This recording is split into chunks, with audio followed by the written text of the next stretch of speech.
I never thought I would be telling this story, but here I am. 3 years with Jessica, sharing a home for two of those and planning a future together. We had what I believed was the perfect relationship. Then, after a minor disagreement about attending my family gathering, she suddenly asked for space. I respected her wishes completely. That respect wavered when I discovered her vacation photos with her ex on social media. Before we dive in, where are you watching from today? Hit that like and subscribe button to see how I reclaimed my self-respect in this situation. My name is Alan, a 34-year-old software engineer from Boston. Jessica and I met at my college friend Mark's wedding 3 years ago. She was a bridesmaid, and I was a groomsman. We hit it off immediately, bonding over our shared love of hiking travel and obscure indie bands that nobody else seemed to know about. Our first date was at a small Italian restaurant downtown, where we talked until the staff had to politely ask us to leave because they were closing. After that night, everything felt right. Within 6 months, we were practically inseparable. I introduced her to my parents, who adored her, and I met her family during a weekend trip to her hometown. Her father was reserved but friendly, and her mother welcomed me with open arms. Jessica had a younger brother named Kyle, who I got along with right away. Everything seemed to be falling into place. 2 years ago, I bought a house in a nice neighborhood just outside the city. It was a major financial commitment, but I had been saving for years and had a stable job that paid well. Jessica was between jobs at the time, transitioning from marketing to graphic design, so we agreed that I would handle the mortgage. She moved in with me, bringing her vibrant personality and an uncanny ability to make any space feel like home. During those 2 years together under one roof, we created countless memories. Sunday morning pancakes became our tradition. We transformed the backyard into a cozy outdoor space where we hosted barbecues for our friends. We adopted a golden retriever named Max, who completed our little family. We had discussed marriage, children, and growing old together. I truly believed she was the one. Throughout our relationship, I supported Jessica in numerous ways. When she decided to change careers, I encouraged her to take the leap and follow her passion for design. During the 6 months she spent building her portfolio and looking for opportunities, I covered all our expenses and never once complained. It was what partners do, I thought.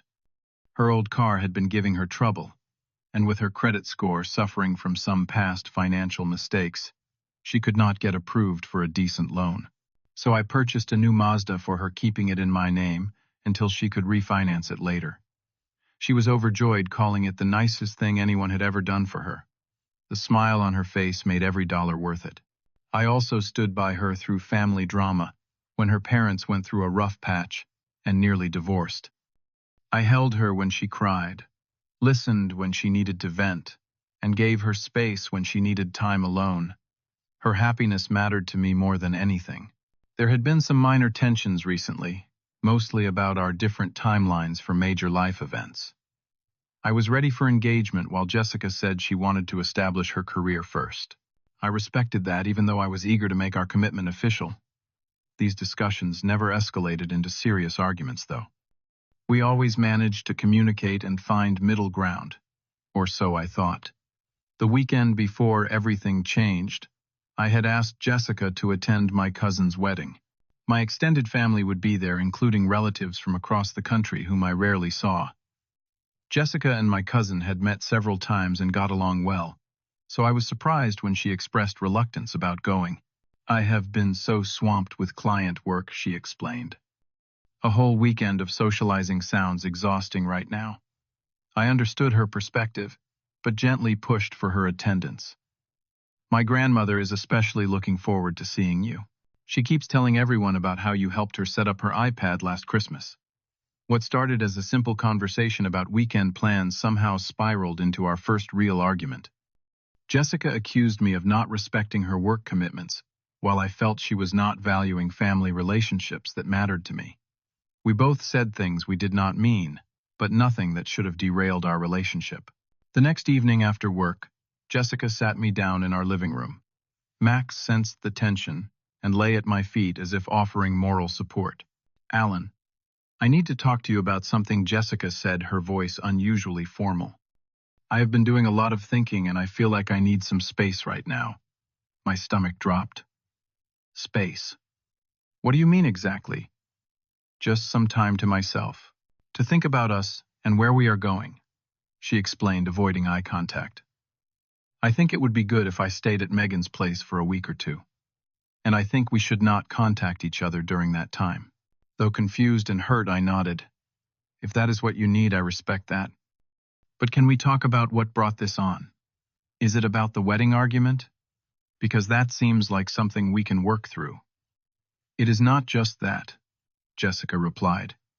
I have been feeling overwhelmed lately. With work, with us, with everything. I just need some clarity. I watched her pack a suitcase that night, my heart heavy but still confident that we would work things out. After all, every relationship goes through rough patches. Before she left, I hugged her and told her I loved her. Take the time you need, I said. I will be here when you are ready to talk. Jessica kissed me quickly on the cheek and walked out the door. I had no idea that was the last time I would see the woman I thought I knew. 3 days into Jessica's space period, I threw myself into work, taking on extra projects to keep my mind occupied. The house felt emptier without her, and even Max seemed confused, often going to the door and waiting as if expecting her return. I honored her request for no contact, though every fiber of my being wanted to call and check on her. That Wednesday evening, I received a text from our mutual friend Damon that changed everything. Hey man, sorry to hear about you and Jessica. You guys seemed solid. I stared at the message, confused. I quickly typed back, what do you mean? We have not broken up. She just needed some space for a couple weeks. There was a long pause before Damon responded. Oh, awkward. I thought you knew. She's posting vacation pics with some guy on Instagram. My heart started racing as I opened Instagram. Jessica had not posted anything on her main feed, but when I checked her stories there they were. Photos of Jessica on a beautiful beach, cocktail in hand, clearly in Miami based on the location tag, and she wasn't alone.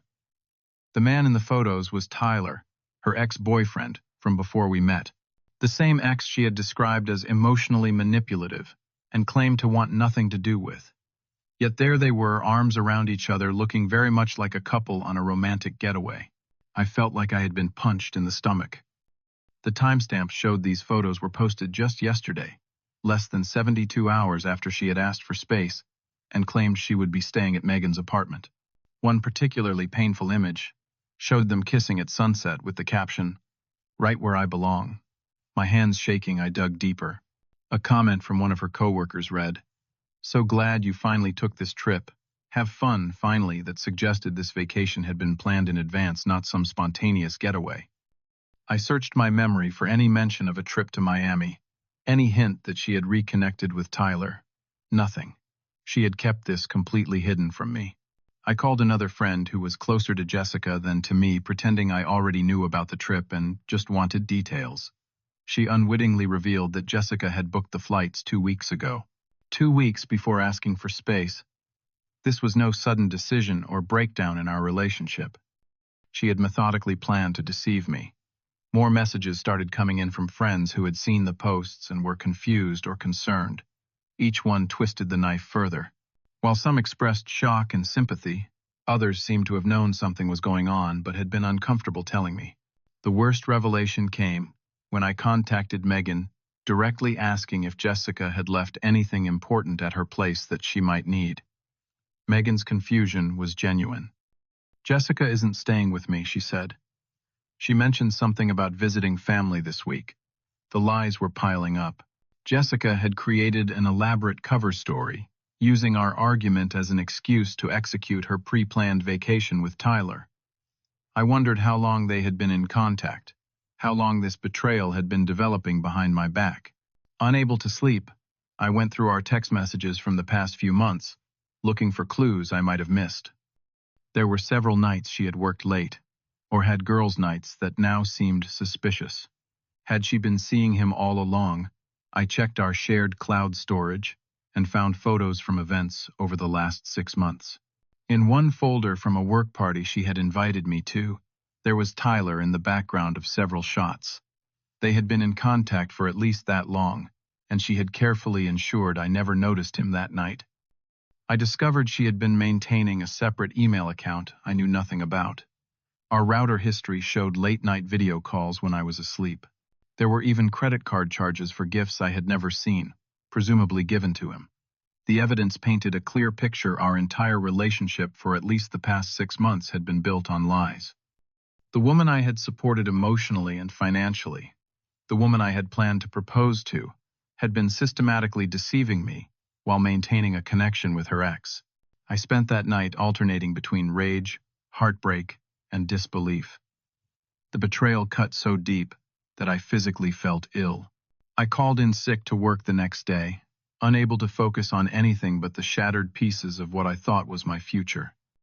My mind kept returning to all the times I had supported her, all the sacrifices I had made, the house I bought with space for us to grow our family, the car I purchased when she couldn't qualify, the bills I paid while she established her career, the emotional support I provided whenever she needed it. And this was how she repaid my trust and generosity. As dawn broke after a sleepless night, something changed inside me. The pain was still there, but alongside it grew a sense of clarity and resolve. I would not let this betrayal define me. I would not play the role of the pathetic, heartbroken boyfriend, waiting for crumbs of explanation or apology. I called my older brother David, the most level-headed person I knew. After explaining the situation, I asked for his advice. Don't do anything rash that you will regret, he cautioned. But also don't let yourself be taken advantage of any further. You need to protect yourself now, both emotionally and financially. That conversation sparked a realization. While I could not control Jessica's actions, I could control my response. I could choose self-respect over victimhood. And that began with addressing the practical entanglements of our lives. With newfound resolve, I started examining our situation from a pragmatic perspective. The house was solely in my name as I had purchased it before Jessica moved in, and she had never contributed to the mortgage. That was secure. However, there were other areas of our lives that remained connected. Most significantly, there was the car.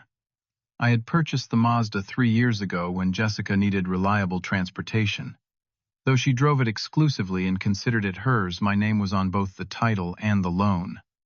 I had planned to transfer ownership once she improved her credit score, but that had never happened. I consulted with my friend Ryan, who worked as a lawyer, to understand my legal position. The vehicle is legally yours, he confirmed after reviewing the documents. You have every right to sell it, regardless of any verbal agreements between you two.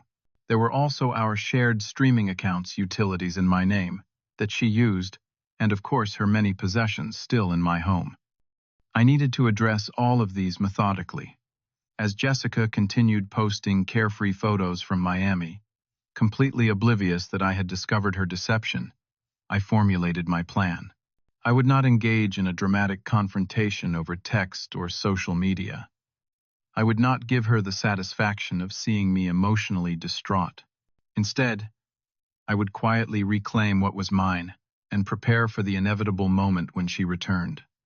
I worried briefly about whether my planned response was too harsh. But then another vacation photo appeared on her Instagram.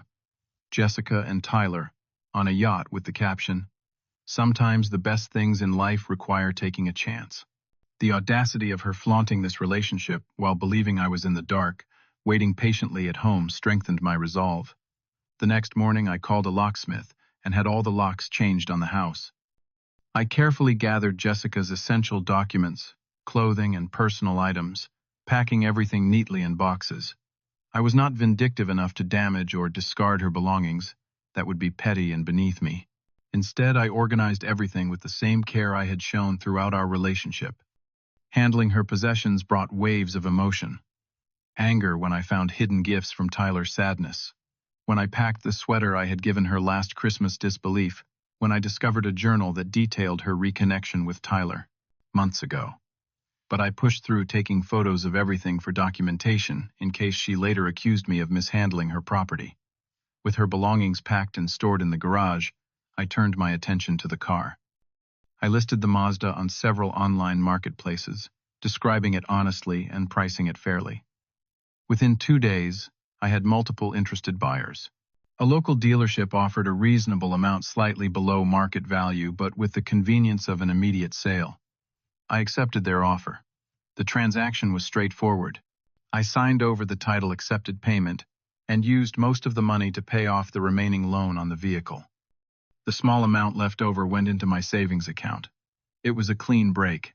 While the car was being sold, I systematically removed Jessica from all our shared accounts. I changed the passwords on Netflix, Hulu, and Spotify. I contacted utility companies to ensure she could not make changes to our services. I even installed security cameras around the house just in case she reacted poorly upon her return. Throughout this process, Jessica continued her radio silence with me while posting prolifically about her amazing getaway online. She had no idea that her comfortable life was being dismantled in her absence. Once during this period, she sent a brief text. "Hope you're doing well. Still need more time to think. We'll be back next Monday." I replied with a simple okay, giving no indication of what awaited her. The weekend before her scheduled return, my friends Mark and Tony came over to help me reclaim spaces in the house that had been hers. We moved furniture, rearranged the living room, and converted her home office back into the guest bedroom it had been before she moved in. With each change, the house began to feel more like mine again rather than ours. "How are you holding up?" Mark asked as we assembled a new bookshelf where her desk had once stood. "Better than I expected," I admitted. "There's something empowering about taking action rather than just wallowing in hurt. You know she's going to lose it when she gets back," Tony warned. "Are you prepared for that?" I nodded. "For the first time in our relationship, I'm putting myself first. Whatever reaction she has, I can handle it." By Sunday evening, the transformation was complete. The house was now clearly mine alone. Her car was gone, her belongings were packed, and all traces of our life together had been either removed or repurposed. I felt a curious mixture of sadness and liberation. 3 years of my life had ended, but a new chapter was beginning. On Monday morning, Jessica sent a text. "Coming home tonight around 8. Can't wait to see you and Max." Her casual tone, as if returning from an ordinary trip rather than a deceptive rendezvous with her ex, only reinforced that I had made the right decision. I replied with another brief okay, and then called David to ask him to be on standby in case the confrontation turned ugly. As 8 o'clock approached, I took Max for a walk to calm my nerves. When we returned, I waited inside, watching through the security camera as a taxi pulled up at exactly 8:15 p.m. Jessica stepped out, looking tanned and relaxed from her vacation. She pulled her suitcase from the trunk and walked confidently toward the front door. I watched on the camera as she inserted her key into the lock, then tried again when it didn't work. After the third attempt, confusion spread across her face. She rang the doorbell. Taking a deep breath, I opened the door but remained in the doorway, blocking entry. Max waited obediently behind me, not rushing to greet her as he normally would. "Why doesn't my key work?" Jessica demanded, more annoyed than concerned. "Because I changed the locks," I replied calmly. "Very funny," she said, trying to move past me into the house. "I'm tired from the flight. Let me in. Your things are in the garage." I continued, maintaining my position.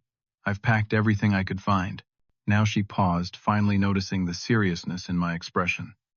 "What are you talking about? What's going on? I think you should check the driveway first," I suggested. Jessica turned and looked at the empty space where her Mazda should have been parked. Her eyes widened as the reality of the situation began to dawn on her. "Where's my car?" she asked, her voice rising. "Alan, what did you do with my car?" "I sold it," I stated matter-of-factly, "since it was in my name." "You what?"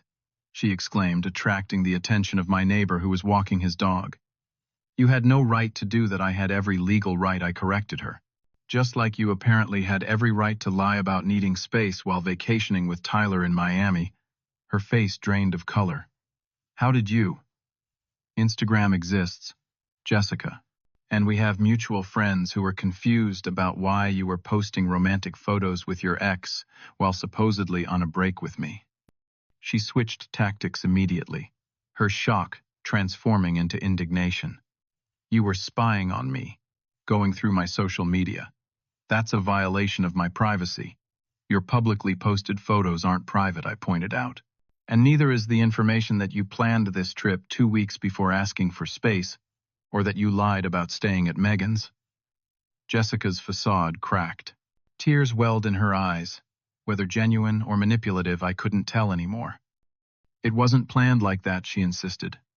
Things with us haven't been right for a while, and I reconnected with Tyler by coincidence. I needed time to figure things out. You could have been honest, I said, my voice finally betraying a hint of the hurt I felt. You could have told me you wanted to explore things with him. Instead, you lied and sneaked around behind my back for months. It was just a mistake, she pleaded, reaching for my arm. I was confused. But being away made me realize that what we have is real. Tyler was just closure I needed. I stepped back from her touch. What we had was real to me. To you, it was apparently a comfortable arrangement, until something better came along. The mistake wasn't you reconnecting with Tyler. It was you lying about everything. So you're punishing me by selling my car and locking me out, she demanded, anger returning. That's petty and vindictive. I'm protecting myself, I corrected. The car was in my name. The house is in my name. You chose to leave under false pretenses. I'm simply ensuring that my property and my heart are secure. Jessica's expression hardened as she realized her tears weren't working. You can't do this. I'll get a lawyer. That car was a gift. Feel free to consult a lawyer, I replied, having already discussed this scenario with Ryan. The title, registration, and loan were all in my name. I have documentation of everything. What about all our plans? She demanded. 3 years together. And you throw it away over one mistake. You threw it away. I corrected her. When you planned a vacation with your ex while we were still together. When you maintained contact with him behind my back for months. When you created elaborate lies instead of being honest about what you wanted. By now, several neighbors were watching the confrontation from a distance. Jessica noticed the audience and lowered her voice. Please, Alan, let me come inside so we can talk about this privately. I know I messed up, but we can work through this. No, I said firmly. Your boxes are in the garage. I've included everything that belongs to you. You can take them now, or arrange to pick them up later, but this is no longer your home. The finality in my voice seemed to finally break through. Jessica's shoulders slumped in defeat, though her eyes flashed with resentment. You'll regret this, she said. When you calm down and realize what you've thrown away, I already regret the 3 years I spent with someone who could lie so easily, I replied. But I don't regret choosing self-respect now. I helped her load the boxes into another taxi she called. We worked in silence, the weight of our ended relationship hanging between us. When the last box was loaded, she turned to me one final time. This isn't over, she said, though her voice lacked conviction. It is for me, I replied and closed the garage door. The weeks following Jessica's departure were a mixture of pain and healing. There were moments when I questioned my decision, wondering if I had reacted too harshly. There were nights when I missed her presence beside me in bed. But with each passing day, the fog of confusion lifted further, and I became more certain that I had made the right choice. My friends and family provided an incredible support system. David checked on me daily. Mark and Tony made sure I did not spend too many weekends alone. Even my parents, who had adored Jessica, stood firmly by my side when they learned the extent of her deception. You deserve someone who values honesty as much as you do, my mother said during one of our calls. I'm proud of how you handled this. Jessica made several attempts to change the narrative among our mutual friends. She claimed I had overreacted, that I had misunderstood the situation, that her trip with Tyler had been innocent. Few believed her, especially after the photos clearly showed otherwise. Still, some friends took her side, and I had to accept the loss of those relationships as part of the overall fallout. To process my emotions in a healthy way, I threw myself into activities that brought me joy. I took Max on the hiking trips Jessica had always been too busy for. I redecorated the house, removing the last traces of her influence, and creating a space that reflected only my tastes and preferences. I even started seeing a therapist to ensure I processed the betrayal in ways that would not damage my ability to trust in future relationships. What you're feeling is completely normal, doctor. Winters assured me during one session. Betrayal trauma affects us deeply because it undermines our basic assumptions about the people we've chosen to trust. About a month after the confrontation, I received a series of threatening texts from Tyler, claiming I had mistreated Jessica and demanding I return her car. I forwarded these messages to Ryan, who sent a cease and desist letter that quickly ended the harassment. Surprisingly, Jessica's parents reached out to me separately. Unlike their daughter, they expressed genuine remorse for the situation. "We raised her better than this," her father said during an awkward but healing phone conversation. "What she did to you was wrong, and we want you to know we think highly of you regardless of what happened." 6 weeks after our breakup, Jessica appeared at my door unannounced. She looked different, her hair cut short, her expression humbled. She asked for a chance to explain, claiming that she had ended things with Tyler and realized what a terrible mistake she had made. "I never stopped loving you," she insisted. "Tyler was just familiar and exciting, but what we had was real. Can you find it in your heart to forgive me and try again?" Looking at her standing on the porch where she once belonged, I felt an unexpected sense of peace rather than the turmoil I had anticipated. "I do forgive you, Jessica," I told her. "But forgiving doesn't mean returning to something that was built on deception. I wish you well, but we're done." The look of shock on her face when she realized I truly meant it was the moment I knew I had fully reclaimed my self-worth. In the months that followed, I gradually returned to dating. My experience with Jessica had taught me to watch for red flags I had previously ignored. Inconsistencies in stories unexplained, absences, reluctance to commit to shared future plans. I became more attuned to actions rather than words, understanding that true character reveals itself in behavior, not promises. I met Stephanie at a friend's dinner party 7 months after the breakup. Unlike Jessica, she was transparent about her feelings and intentions. She respected boundaries and valued honest communication above all else. Our relationship developed slowly as I cautiously opened myself to trust again. Through this journey of betrayal and recovery, I learned invaluable lessons about relationships and self-respect.